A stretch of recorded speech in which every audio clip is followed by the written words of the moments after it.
Hi, folks. Steve Urban here, founder and CEO at Riderflex. We hope you enjoy today's podcast. And as a reminder, please subscribe to the Riderflex show for updates on new episodes.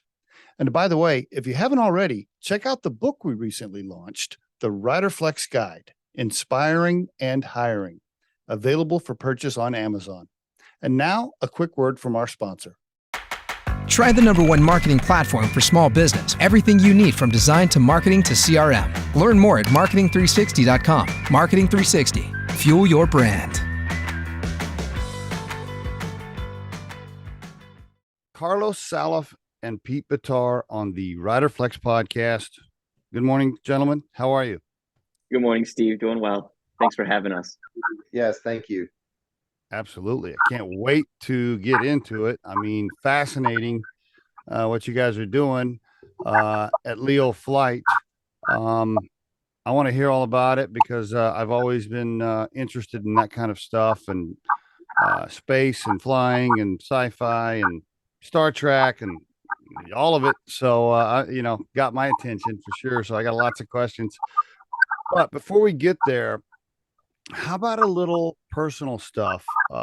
I don't know who wants to start, Carlos, Pete, whoever wants to start, but maybe some background, right? Like family, mom, dad, siblings, where you grew up, some stuff like that.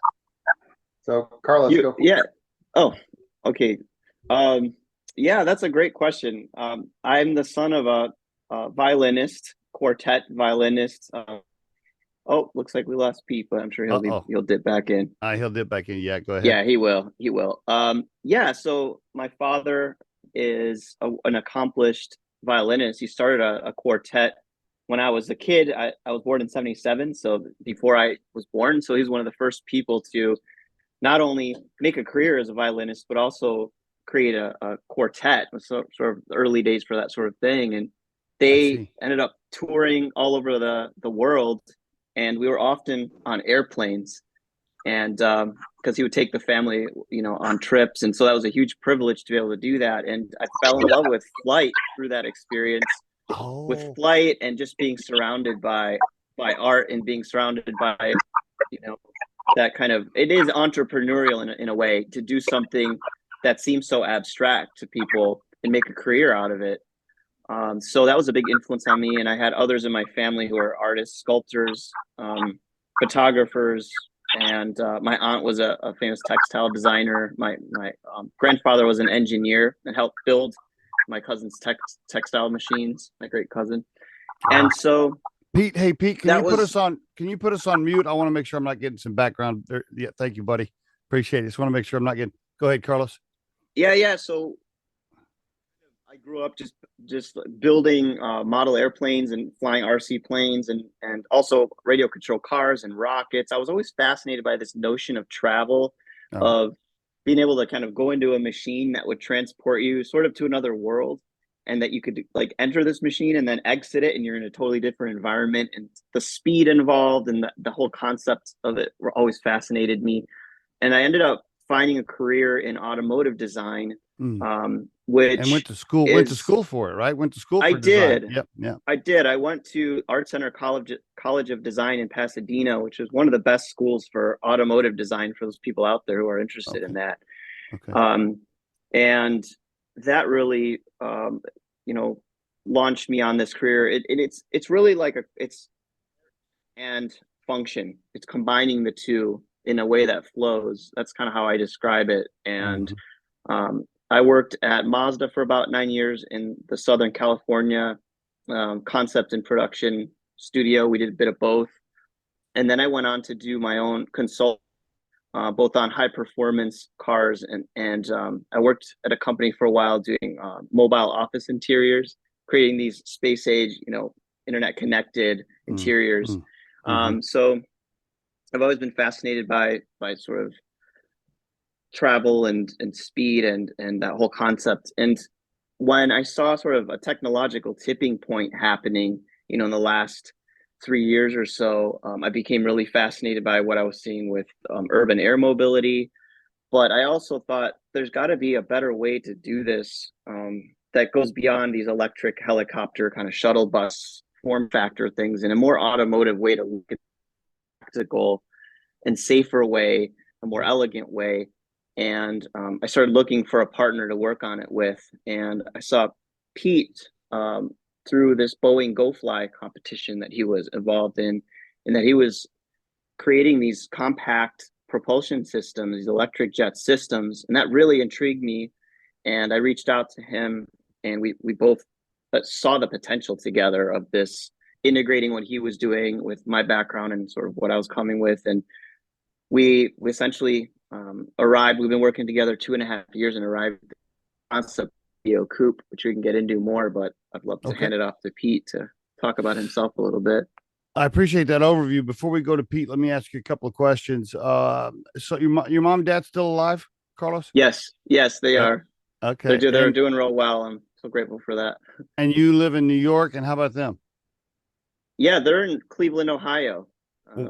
I see. Yeah, okay. I was raised in upstate New York, actually, and then they ended up moving to Cleveland, where my dad got a job, and so that's where they are now. I see. Okay, very good. And how about yourself now? Are you a single, partners, marriage? What's the story? Kids? I'm married. I've been married since 2003. I have a 12-year-old daughter, 16-year-old boy. So we're already going on 17 here this month. So we're thinking about college and thinking about, encouraging him to, find his path and his way, through life. So that's got to be cool when he tells his friends what his dad does, right? He's like, my dad builds flying cars, no big deal.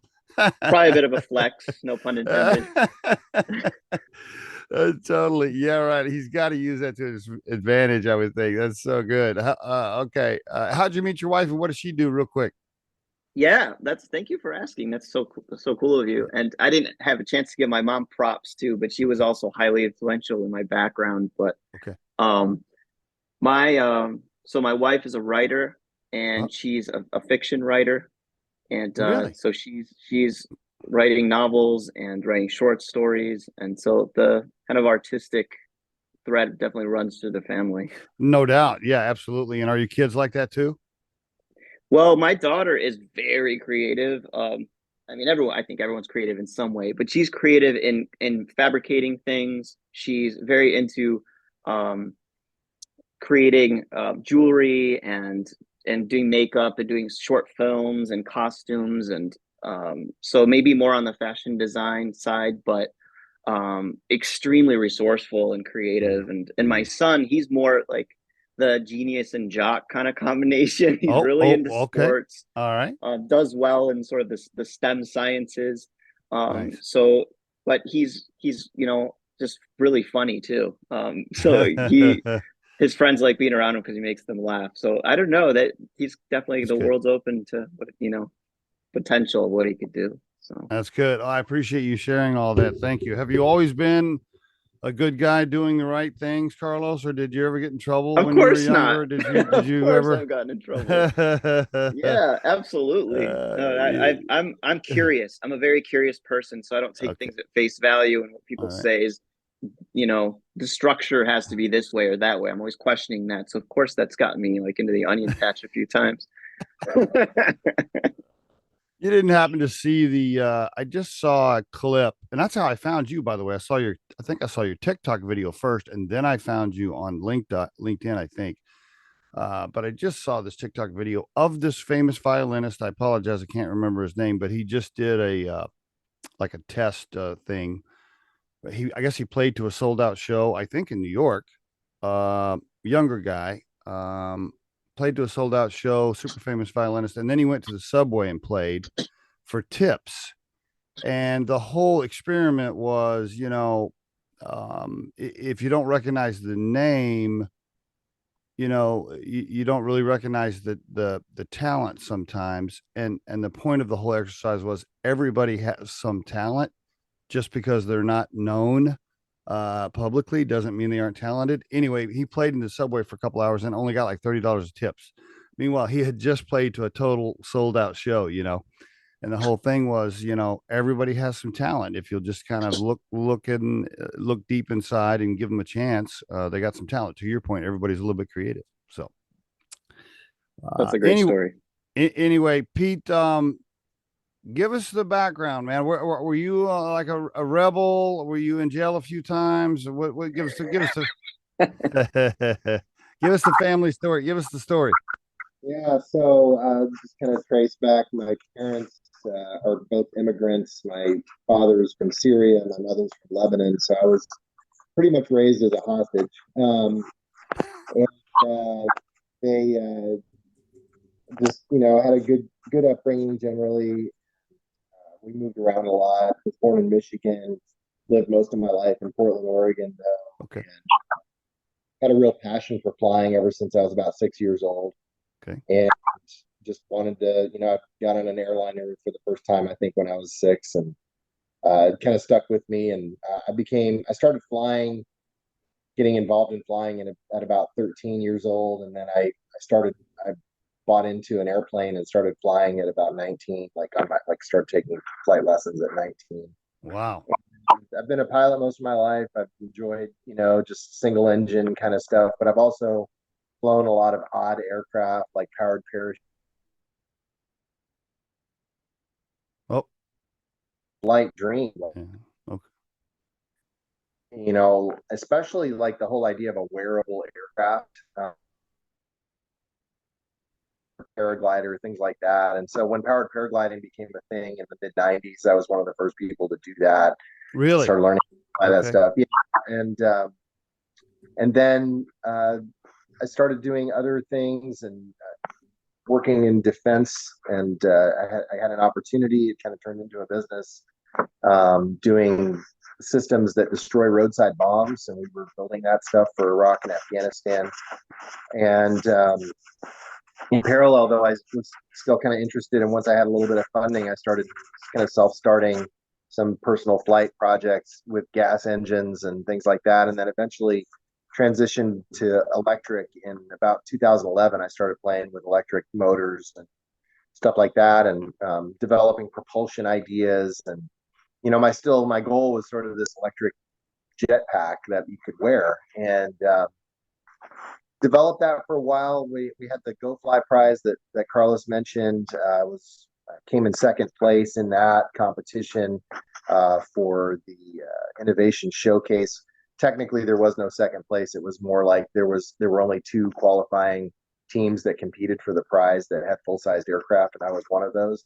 I actually out the winner, but it was an aesthetics contest as well for that phase.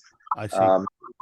So I didn't get the prize there, but the grand prize for $1 million is still available, and I'm vying for that at this point. And Carlos really? and I, yeah, we're working on a new design to kind of pursue that over this next year. So we're kind of excited about that. But anyway, the Go Fly prize, I think the greatest thing that came out of that was my relationship with Carlos, him calling me out of it, just from the publicity from that. So anyway, but yeah, I last year developed the jetpack a little bit further with a contract with DARPA, which is the Defense Advanced Research Projects Agency, kind of the elite, R&D arm of the Defense Department, and was fortunate enough to get a contract with them to develop the jetpack and the powered paraglider a little further, and did that. Still excited about that concept, and hopefully developing that further as well. But that propulsion, that scheme that I had kind of come up with, early on distributed small electric engines in little jets working together to create thrust, is pretty exciting. And that's an enabling technology that allows Carlos's designs to fly. And so between him and me, he's the artist and the designer. I'm the guy that actually makes it fly. Between the two of us, we really cover each other really well. And I'll just say, my props to Carlos. He's the best partner I've ever had in business in the 30 years or so that I've had my own companies. And he's also just a super responsible worker. Like, he works hard as I do, and we both are very hands-on. We're both very, serious about what we do, but also have a mind for marketing, have a mind for the business side of it. I trust his advice. He trusts mine. I mean, it's just been a great relationship. So I strongly believe that not only is our technology the technology that's going to win the day, but our team is the team that's going to win the day, and that's pretty special. That's a pretty special Yeah. confluence. Yes. So, yep. Thank you for that overview. I really appreciate it, Pete. So, Pete, were you an engineer with your education, or because it sounds like you went from pilot to engineer, and now you're both? I was never an engineer by training. Okay. So I have learned everything by just doing it. And my degree was in business and systems analysis. Wow. Wow.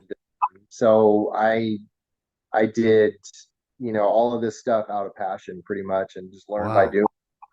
The thing was, That is. there's not a lot of education even now in this space. I mean, the whole Mm, idea of vertical takeoff and landing aircraft and drones and that kind of thing has only really been a thing for like 10 years. So gotcha. there's been a lot of formal training that you can even get. It's a lot of it Mm. is by doing. You, So you, and that's there's kind of lower barriers to entry that way. Very yeah. few people can claim a PhD in drone technology or whatever. I don't think such thing exists at this point. If it does, Right. it's rare. And even then, I wouldn't necessarily put a lot of value in a degree if you haven't Yeah. actually done stuff. Yeah. Yeah. But Yep. I, I have 17 patents in a variety of fields, everything from wind turbines to missile defense to uh, electrical systems for counter IED to aircraft. And Nice. Nice. I, Congrats. oh, thanks. Yeah, it doesn't do you a lot of good, actually. Patents are only as good as the commercialization you do with the product. You mentioned the importance of a co-founder. It really, I can't emphasize for the listeners enough. We have a lot of people that listen to this show that are entrepreneurs or aspiring entrepreneurs. You got to enjoy the people you work with, especially during a startup situation with co-founders. I mean, you just got to enjoy being around them, just the person that they are. I mean, outside of the business, outside of the functional skill set balance, if they're just good people and you can trust them with things and you can talk about anything, it's so important during this early phase. The work ethic balance that you mentioned, do they have the same work ethic, morals, values, all of that? It's absolutely critical. And I've seen so many small business startups fail because the relationships crumble, and that happens even when there's a great product, even when there's a great idea or the great technology. If the people don't get along and mesh, doesn't matter. So I appreciate you mentioning that. Pete, real quick about your family. So you married, kids? What's partners, single, playing the field? What's going on with Pete? No, I'm married. I've been married 26 years to my wife Lisa, and then I've got two kids, Nick and Ella, 20 and 17, Okay. almost. Yeah, and Nick was actually an intern for us at Theo Flight this last summer. He actually did a lot of work with us and helped us. Oh, So he's a good kid. He's a sophomore at Purdue this year, studying finance and account and economics. So very nice. Okay, great. So your children are roughly the same, or close to the same age range for the kids for you guys. yeah, his Carlos's son and my daughter are the same age and grade, and his daughter's a little younger. My son's a little older. So, but yeah, we have kind of a little bit of an overlap there. And you talk about the mesh between co-founders. I think the biggest thing, and I've heard this said before about other companies, when you joint venture or when you partner with other companies, even there's three things you look for: is vision, values, and culture. Yep, And that's something that we really align. I think all three of those things, Carlos and I, align really well. that's great. We're both passionate about changing the world this way, and we know what we're doing is the right thing to do. So we're excited Yeah, about it. very very good. Appreciate you sharing that. And one more thing, are you in New York? Where are you at, Pete? So I'm in Anderson, Indiana, Okay. uh, where we do our production, testing, R&D, and then we do design and marketing out of the New work office. I see. Okay. Okay. Very good. I was going to ask, do the wives get along okay? Do they, We haven't actually met yet. We're working oh, on that. I've met his wife and he's met my wife, and we've been back and forth with each other, just like one person going to the other location, but I our see. whole families have not met yet. So we're Okay. hoping this new year we'll be able to pull that together. I think that'll happen. Yeah. Very good. Okay. Well, thank you for sharing some personal stuff and a little bit about your backgrounds and early careers. Thank you. It just helps the listeners get to know you as human beings, not just business owners. So appreciate you sharing it.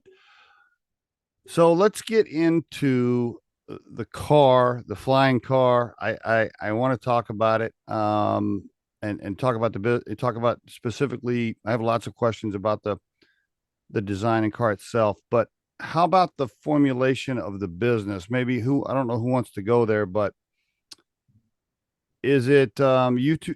Is it you two? Did you start with other investors early on? Walk me through the kind of the early stage of developing and building the company and naming the company. Who wants to kind of give me that overview? Sure, I can do that to give Pete a break. I would say that, I mean, at the core, it's us, it's Pete and I, and we've built around the two of us. Both of us are super hands on, and all the thank you, Pete, for all the kind things you said about me. I feel the same way with Pete. He's super hands on and he builds things, and I'm the same way. I get in the garage and I sand and I work on composites, and I know how things are made. And Pete's the same way, and it's, in that way, it's been a great combination where we know how to build things, and so we're able to delegate as well. So on his end, he's brought in people on electrical and flight software, outside firms, to help us with that. I've brought in people on kind of the composite side, the aerodynamic um, analysis and development side. And so in that way, we've been able to, with very small pre-seed, uh, with small pre-seed funding that we received last February, we've been able to accomplish a lot, because we haven't been able to bring on staff yet, but we have been able to hire select people and outside firms to help us in key areas and help us to grow and I got you. continue the prototyping process. Pre-seed from other people plus money you both put in, or just sweat equity on your parts, or how you doing that? Or you? It's been, yeah. yeah. Well, Go I ahead. will say that Pete, on his end, he brings a whole lot in terms of the stuff he's been building already, the jet drones, the jet pack. Like, there's a whole bunch of tech he brings, I and see. has transferred IP over to Leo Flight for us to accomplish this. So how do you quantify that? Yeah, that's tough. That's a tough It's a one. lot Yeah. of value there. So, but in terms of most, our fluid, or capital has come in from investors, from individuals primarily. We've Okay. had one institutional come in, but it's been, I mean, our investors are awesome. They've been people that are passionate about what we're doing. They see the potential, and most of them have been from Pete's area, from relationships he's built, really. I see. I um, see. Okay. and have turned wrenches in Pete's hangar and help us, with the prototyping and stuff. So Can yeah, that's you where tell most of that us? is. Can you share how much cash has been raised, or that's not something you want to give to the audience right No, now? it's okay. We've raised about 580,000 so Okay. far, and Okay. we're doing a round now for 5 million seed round to Okay. essentially do the pre-production prototype work, and to build um, uh, our production, design for production, essentially, to start hiring people to to build facilities. Mm-hmm. So building the Can you get business. can you get a prototype like this made for $5 million? I mean, I'm sure you. Definitely. Okay. Definitely, because again, Pete and I take on so much. We cover a lot of bases, and we know who to bring in. So we have fabrication houses lined up to help. A design firm lined up to help, because there's a lot of heavy lifting on the design and CAD design side, which I do myself as well. But I can't do everything. I know enough to sort of delegate that out. So Okay. it is doable. It is doable with, Okay. with our Okay. backgrounds. And Yeah. is it split? Well, you've taken on some cash, so it's not 50-50 right now on the cap table. So you've had to give out a little bit of equity, but I'm assuming you guys are still in control at this point. You're still early Yes. on, so you're still in full control. Yeah. Yes. Will the $5 million raise? Will you lose cap table advantage when you get to 5 million, or have you? No. Okay. We All won't right. lose advantage. No, no, we'll still be in control of the company. Okay. And Um, Pete, how do you yeah. separate duties? I noticed that it just says co-founder. So do you have other titles? I mean, you've talked about how you separate duties, but I guess is it like co-CEO, or how are you separating that? Yeah, so officially, because he's younger, I've made him the CEO. We're really co-CEOs though. It Okay. does like, yeah, who wants to be CEO today? Um, it's yeah, we kind of divided and conquered as needed. Like Okay. kind All of right. interesting is like we both Carlos ends up doing a lot of the marketing because he's really good at marketing. He's got an eye for that stuff. He's done all the design work. Okay. I tend to do the hardware and Yeah. I'm the one in the hangar when it's 15 degrees out, working on stuff. So Like, that's always fun. and Carlos is in New York buying somebody dinner, trying to like close a deal. Right. He's got, so but Sometimes it's a little flip.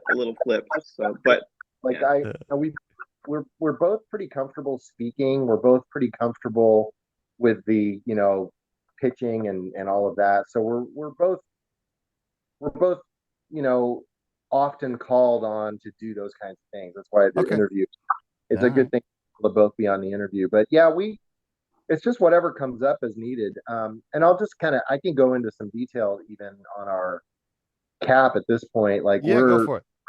so we had to we brought in an amazing advisory board, by the way, and Great. our attorney that helped us incorporate this as a Delaware C corporation was the attorney that incorporated Tesla back in the Okay. early days. Beautiful. Beautiful. So we've got a very reputable background, very reputable Mm, team. We've a former FAA administrator. She was a long-term airline pilot and worked for the FAA for years. Led the teams that developed the sport pilot and the drone rules for the nice. FAA. She's perfect for what we do. We've got probably one of the top 5 artificial intelligence experts in the world on our advisory board. We've got Great. one of the former founders of some of these electric vehicle companies and a company that Rand's aircraft. Randy Schlitter has manufactured like 6,000 home-built aircraft, home-built and factory-built aircraft. So we understand the manufacturing side, the vehicle side, aviation, legalities, regulations, and all Great. of those. So we've got kind of everything covered. That said, we've given up about 6% of the company to this point, actually about 5% Okay. of this point, and we're hoping to give up about 2% in the 5 million raise. How So much? we're not doing much. Yeah, How? we've got high valuation, partly because the comparables are so high, and the other part is the fact that we've been so efficient. We've actually built a flying manned prototype to this point. It Well, is doesn't. that the one? Is that the one in the video that you see on the website? The LX1 is a flying aircraft. Now we fly it only with tethers right now, I saw but that. Yeah. that's mostly because we only have one, Mm, and we need to raise more capital to be able to do more broad testing and build a few more so that we can continue to test. And if one takes damage, it's not the end of the game. So we're just being super careful with our funding, but we've good. accomplished an Good. extraordinary amount of money. So I can't believe what I saw in the video, that flying tethered device. If you got that built for less than 500,000, I don't even know how you did that. So yeah, you've been super efficient for sure, which is attractive for investors. No doubt about it. Okay. Very, very good. Appreciate you sharing that open cap, or you being open about the cap and the investing in the cash, because I get those questions so many times on the podcast. When to take cash, how much to take, VC versus PE, when to lose 51%. I mean, on and on and on. And so the listeners are often very curious about the cash part of it and the early stage of how you got started. One more question on the early stage before we just kind of get a complete overview of where you're at for Leo Flight. Are you guys paying yourselves yet? Are you living on your other businesses that you had, or your other revenue streams? I'm just curious if you're actually taking a salary yet. Yep, we're taking care of ourselves. Like I still have income from other sources. Yeah. So I don't need as much. But yeah, we're both paying ourselves a partial salary at this point. A partial salary. Okay. But you're all in. You're both all in at this point. You may have stuff on the side, but you're both 100% into Leo Flight. You're not working on other stuff. Is that accurate? Well, so like for me, I'm developing my drones and my jetpack stuff still, but all of it ties into Leo Flight. Like it's all the same propulsion. The stuff I work on there also serves as sort of prototypes and prototyping components. So it's a two-edged sword that actually works in the favor of Leo Flight no matter what we do. So yeah, it's not anything like off spec though. Like I'm not like selling real estate on the side or something. Yeah, but that could be tricky. I don't know how you're doing that as far as ownership and equity between each other if you're getting something built on the jetpack that's under a different LLC and you're using that technology over here for Leo Flight. I mean, that might get challenging. I mean, is that a fair question? It's a fair question, but I don't think so. Mostly because the core propulsion technology is something that I brought to the company to begin with. Okay. And licensed to the company. And actually transferred the patent for. You transferred the patent. Okay. Yeah. Some of that to Flight, but Leo Flight sort of relicenses it back to me. So that's how you got it. What it actually does is it allows me, like the DARPA contract I got while we were running Leo Flight. I was able to use that funding as a separate line item that was benefiting Leo without coming out of Leo's pocket. Gotcha. So it's a way to reach out without having to use the resources of the core company. And okay. Yeah. Very cool. Appreciate you giving that explanation. Thank you. Carlos, you want to give us the Leo Flight elevator pitch as it stands today? Give us a little elevator pitch. If you had a quick 5-minute conversation with a VC person, kind of give us the overview. And by the way, for the listeners, it's leoflight.com. Leoflight.com is where you can go to see all of the great information about the company. Plus some, it's on LinkedIn, it's on TikTok, it's on Instagram, I believe. Is that right, Carlos? That's right. Yep. Okay, but give us the elevator pitch as it stands today. Go for it. Sure. Well, Leo Flight is really the world's first car company for the sky. And our product is a 200 mile an hour, 250 mile range with current battery technology, electric flying car. And it's really sort of delivering on this Jetsons idea of mobility, of the ease of use of a car. You leave your front door, you hop into your car, you take off. It's door to door, it's direct, it's personal. It's really combining the speed of an airplane with the privacy and the safety, and well, probably a lot safer than a car actually, but speed and convenience, sort of combination, convenience of a car, speed of a plane. So I don't know, a lot of people don't really know about sort of the state of the art in aerial mobility right now. So I won't get too into the weeds on that, but when people think of flying car, if you YouTube flying car you do a YouTube search, you're going to see a lot of air taxi concepts. And those really are sort of like mainframe computer back in the day, and we're creating a laptop. So we're creating a much more agile, more compact, more practical device for personal use and for fleet use than these kind of big, heavy objects that are going to require a lot of heavy infrastructure to operate. So, okay, very good. And are you Henry Ford in building the Model A, and then from there the rest of the world picks up on it? Is that the kind of the idea, or are you going to present this technology and this item that then a bunch of other companies can make the same thing, or are you planning on being a car company that sells millions of units? Yeah, there's a couple possible pathways. One that we take the ball all the way and we become the car company, or perhaps we merge with an established automotive company that has Okay. the infrastructure already, the manufacturing capability, the distribution. So there are a That's most couple ways it likely, could isn't go. it? Wouldn't that be most likely? Like It'd be Ford? amazing if it was the right partner, and that Yeah. we could see that this sort of baby we've built is going to be nurtured and Right. Right. it'll grow up healthy and happy. And Pete, is that how you see it going? Do you see you guys getting this to a certain point, and then Ford calls you and says, "Okay, cool. Thank you for designing this for us. We're gonna buy it and take it from here." Is that how you see it going down? I think that's like Carlos said, it is a possibility. Again, it goes back to what you talked about with co-founders: vision, values, culture. What's their vision for it? What are their values? What are their Yeah. intentions with this? And how do our cultures combine? That's going to be the question. And ultimately, we'll have to find out, when the opportunity arises. But yeah, that's sort of an ideal, Okay. like assuming BBC connects. I think that's an ideal path forward. But we're also prepared to build these. I mean, as Carlos was saying, this is automotive in scale, and there are car companies out there that build custom vehicles, hand built custom vehicles, a few hundred of them a year or whatever, and they make a good living. And we could start that way and then Okay. reinvest, grow. So Okay. it's not that out of the box to think that we could become a car company at some point.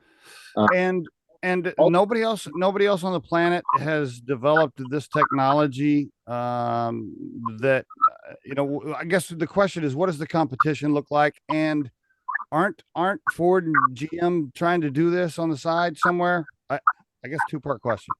Well, so General Motors has a design that uses propellers. Okay.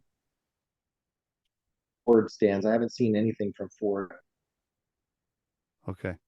Some things with propellers as well. Airbus, Embraer, Joby, Archer, Whisk. The only other company that's using electric jets is Lilium, but Okay. they're also building a much larger aircraft that actually has large, long wings. So the infrastructural requirement is still big. Okay. Nobody is doing what we are doing with electric jets and an automotive footprint. Nobody that I know. There This is a this company in England called Bellwether, um, but they have not really done that much yet. They've built like a half scale model that they've flown around, which is Okay. not a big deal. So All right. that's it. All right. The electric jet propulsion, if I said it right, that technology, is that protected with you guys, or everybody can do that? Just so I understand. It's ours, on a couple different levels. First of all, we have a patent, and actually, we have an awarded patent and some other patents pending right now on it. Okay. But we also have some secret sauce to how to make it work, because it's not trivial. Yeah, I bet. Yeah. That was one of my biggest questions when I first started looking at your company and studying you guys. I think that's what most people would do is I thought, well, isn't like Tesla or Ford or somebody already doing this? Like, how are these guys going to compete with these monster companies with billions of dollars to put into technology? It was what I was wondering. My other question was, the other big thing is, how do you deal with this whole FAA flight patterns, the rights to be, even if you had the car built, how do you don't you have to go through a bunch of things to get it approved to be able to fly this thing around? And I don't know, does Congress have to pass flight patterns for these things? Help me understand, Carlos. Give me the commoner answer. I'm ignorant to it. Yeah, sure. The commoner answer is, if we had a Leo coupe built right now, and we're targeting 2025 for early units, but if we had one right now, we could take you for a ride. We could do that under a specialty sport pilot license. Okay. So it's not like you can't do it. And even if you had a helicopter right now and I wanted to land at your house, as long as Yeah. you gave me permission and there was enough clearance there and that's a big caveat, obviously. But if there was, I could do that. There are different types of airspace. Like in New York City, it's a very dense airspace, Right. and you can only fly, in most places. There's actually a high degree of freedom. Now, we are also with our FAA, former FAA advisory board member, Sue Gardner. She's unbelievable, and she's helping us find the best path forward. And there's a new law coming from the FAA, which will be an expansion of the sport pilot certification that is around today, that will include electric vertical takeoff and landing vehicles. So the Leo Coupe would fit in that bucket. And what's cool about that is that it will allow limited commercial activity as well. So if you wanted to use a Leo Coupe to do more than just more than just private ownership, that expands the capability of what we can do with the vehicle. And then, of course, beyond that, you have type certification, which is a more rigorous bar to clear, but that's also available to us in the longer term. So we have a few different steps we could take for the sport pilot route. You need to train for 20 hours to get your license. That includes like 2 to 3 hours of solo time, and then additional, obviously learning how to communicate with air traffic control, things like that. And, that's less than half the time it takes to get your driver's license. So it's definitely not a crazy bar to reach if you're interested in flying one yourself, getting into aviation. And what's cool about it is, in most cases, you'll be able to take off from your own property rather than having to go to an airport to use an airplane or go to a special site to use it. Pete, what about the charging stations? I also was thinking about that. And again, I'm asking these questions kind of from an ignorant commoner standpoint. I mean, so where I normally see parking spaces, are you thinking in the future that the parking space, instead of the little white lines where I pull my car into, it's one of the pads and you're landing on that, and there's just a bunch of these pads around? Is that what you foresee? That's an option. It's not necessary for the Leo Coupe. You can plug it into, a socket, just like an electric car would. I see. But the Vertistop pad that we envision will ultimately have sort of an inductive charging system where you would land on that pad. Part of the function of the pad would also be to absorb the down thrust so that it doesn't blow dust everywhere. Oh, That's a mechanical feature of the pad. The other part of that, though, charging eventually. But for now, it would just be a plug-in kind of a thing. So you could land in a parking space like you're talking about. If you're there, just be like an electric car charger. And in fact, we're right now we are building with sort of a Tesla battery pack architecture that would allow us to charge at superchargers, which are already all over the country. So we would integrate with existing stuff. There's no reason to reinvent the wheel on both the battery packs, which are proven and tested to automotive standards, as well as the charging network that's already established. Okay. Let me ask another question that may sound silly. Do we have enough power to charge all of these Tesla vehicles and flying machines that you're making? I mean, are you? Tesla is on track to make 1 million cars a year or more in the U.S. Okay. And if we ever get to anywhere close to that, that would be a really great problem to have. Realize the largest aircraft manufacturer in the world right now is somewhere between Boeing and Cirrus. Cirrus makes small planes and very light jets, and Boeing makes obviously airliners, and they're making anywhere from 400 to 500 units a year. Okay. So if we make 2,000 units a year, we'll be the biggest manufacturer of aircraft in the world. We'll still be about 1/5 of what Ferrari and Lamborghini make every year. So when you think about scale, we're a tiny drop of a tiny drop in the bucket compared to the motor. Yeah. Will I have to have a 30 amp or 50 amp? What do I have to do? Something special electrical at my house for my garage? What do I have to do with electricians to charge my unit? Tesla home chargers run on 120 volt, like you'd have to charge overnight, but they cost like $500 and they're 120 volt plug into an outlet kind of thing. Really? Okay. And you're planning on yours to do something similar? Yeah, we can do that, or we can do a rapid charger. I mean, we'll structure around sort of the Tesla offerings. Okay. So the Vertistop will actually have more of a rapid charge system in it, where it'll, when you're landing at home for home charging, it would have more of a couple hours to charge kind of thing. So you would, Okay. realize too that if you're using it every day, this thing has a 250-mile range, and most people, and that's straight line, by the way. That's not driving miles where you could drive, in circles or whatever in a traffic jam. This is point A to point B direct line. So you're talking probably an average commute, maybe needing to charge once or twice a week. This isn't something you need to charge every day. How do I keep from, if it's point A to point B, how do I keep from hitting somebody? What do you mean? Well, I mean, is there like a radar is there like a detection or? So there would be collision avoidance technology, but also you're going to fly according to FAA rules in terms of airspace. Okay. You have to maintain a certain distance above the ground. Again, people don't realize, when you drive cars, you're driving one-dimensionally. You're not even driving two-dimensionally, like on a boat in a lake. You can go anywhere you want. No, I mean, a car is a one-dimensional. You're driving on a line, and then that line changes, and then you change lines.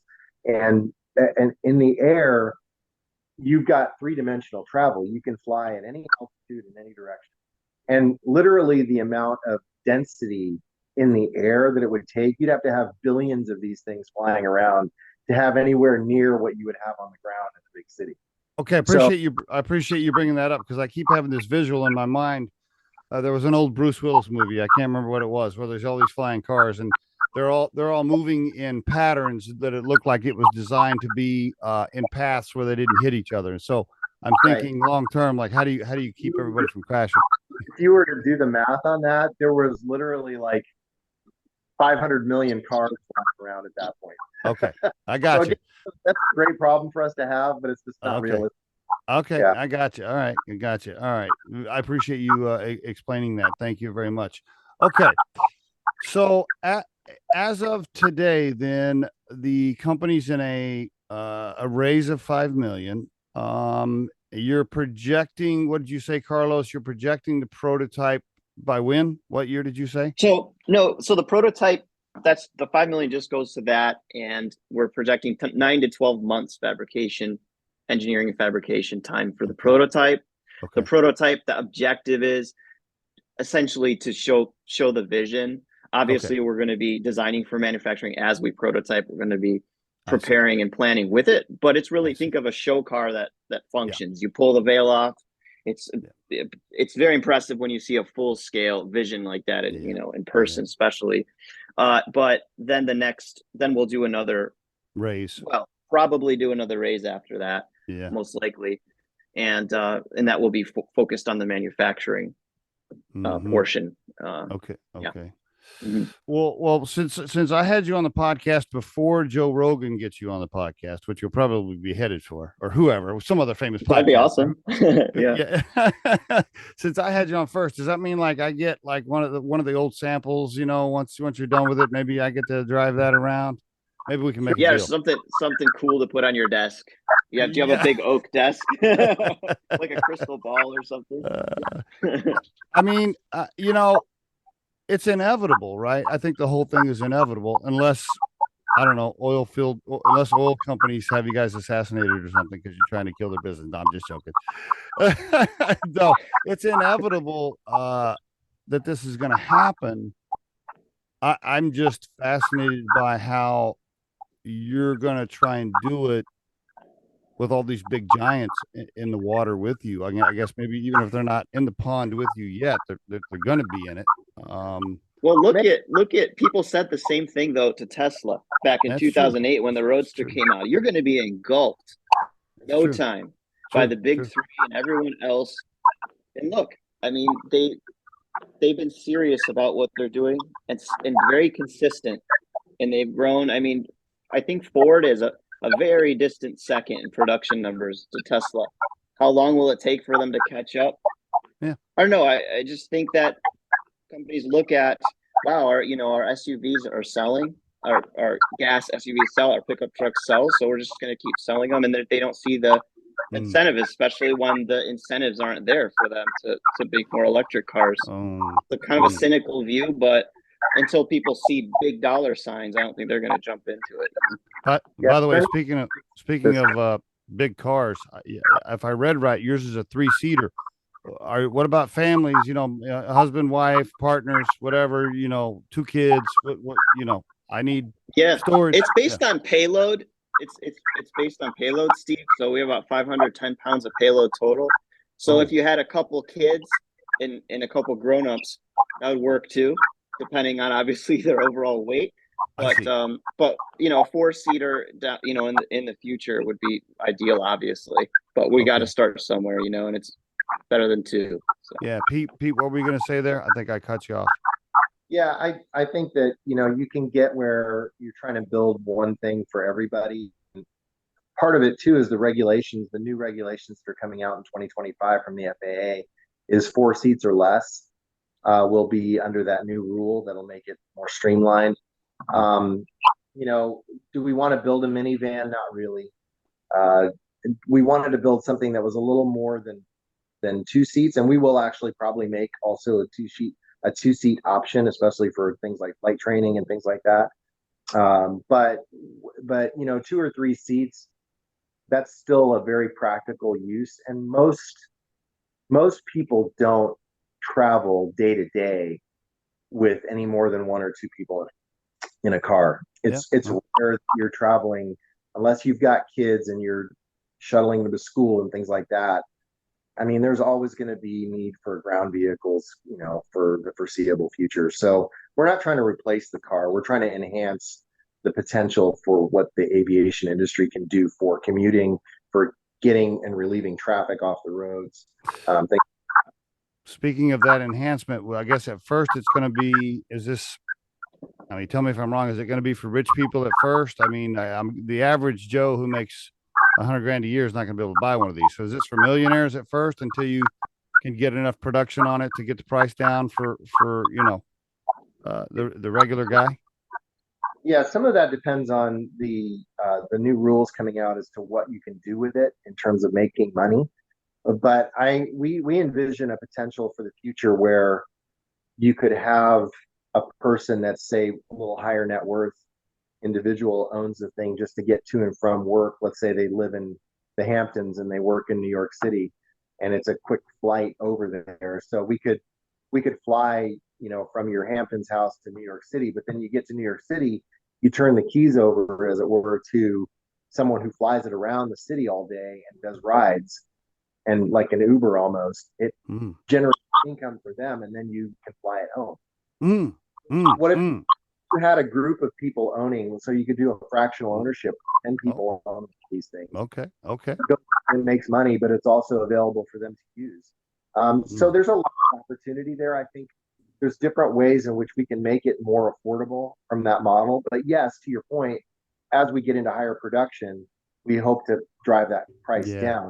Be as cheap as a ground vehicle, probably not. But in terms of like what kind of performance it covers and so on, does it even come close? Like, does a Ferrari or a Lamborghini even come close to what this thing can do? Not really. And again, those guys sell 8,000 to 10,000 units a year each. So, can we be in the thousands of units in production early on even? Yes. I think the mass adoption is going to take time, but that doesn't mean we can't be a multi-billion-dollar company in the first 10 years of existence just by meeting those initial demands. But how we skin it, how we do the commercialization and sort of money-making aspects of what this thing could do for people in terms of being a business effort as well as just a personal ride, I think that makes a big difference in terms of affordability. Okay, very good. Any idea what the first one's going to cost yet? Retail? 459,900. How much? 459,900. Seriously. Oh, I was just joking. I didn't know you were that far along with pricing on it. That really, are you serious? That's what you're projecting? That's right. All right. All right. Yeah. Very good. Okay. And just for your listeners who are like, that's crazy. It is expensive, but if you think about the cost of buying an airplane, let's say you're interested in aviation and you're Yeah. cross shopping, you're like, Yeah. well, I could Yeah. buy Pipistrel or a Cessna or something. I mean, you're in that $500,000 range, and this is something that is a lower bar to actually become a pilot, and that's I see. more practical and more usable. So we see Mm, that as one potential group. And I got obviously, yes, more wealthy individuals who want to cut their commute from, the Hamptons to the middle of, you. downtown New York from, uh, 2 hours, down to, like 25 minutes, Got it. Got it. So, Okay. Very good. Very good. I know but we're it's almost, I sort of know. like the Go Tesla ahead. model, like that started Okay. with the Roadster, and Yeah. then the hope is to bring it to the Model 3. Okay. With economies of Speaking of scale. that, has Elon called yet? Have you had any calls with Elon? Nope, not that I know of. Hey, it's coming. I mean, he's going to call, right? I mean, sooner or later, you're going to have that His conversation with him. hands full right now, I Yeah, think. you got that. Yeah. He's got a sink. He's holding a sink, and Yes. uh, very good. Well, I will tell you, Pete and Carlos, you guys got guts, balls. I mean, to do this. I mean, seriously, you're taking on a massive project here, a major undertaking. So kudos. You're not scared. You're not scared to do it, which I admire. Um, did I cut out right there on my you got internet? one go round in this dimension. Yeah, We'd rather not watch someone else do what you said. Someone else right. do the inevitable. We'd rather participate. There's a good way to end this show right here, which is letting the listeners know, hey, stop watching other people's lives all day long on social media and live your own life and create something. That's a beautiful message. Thank you, gentlemen. Appreciate you being on the show and sharing your story, and congrats on everything you're building. Thank you. Thanks, Yeah, Rick. and to your viewers, leoflight.com, leoflight.com.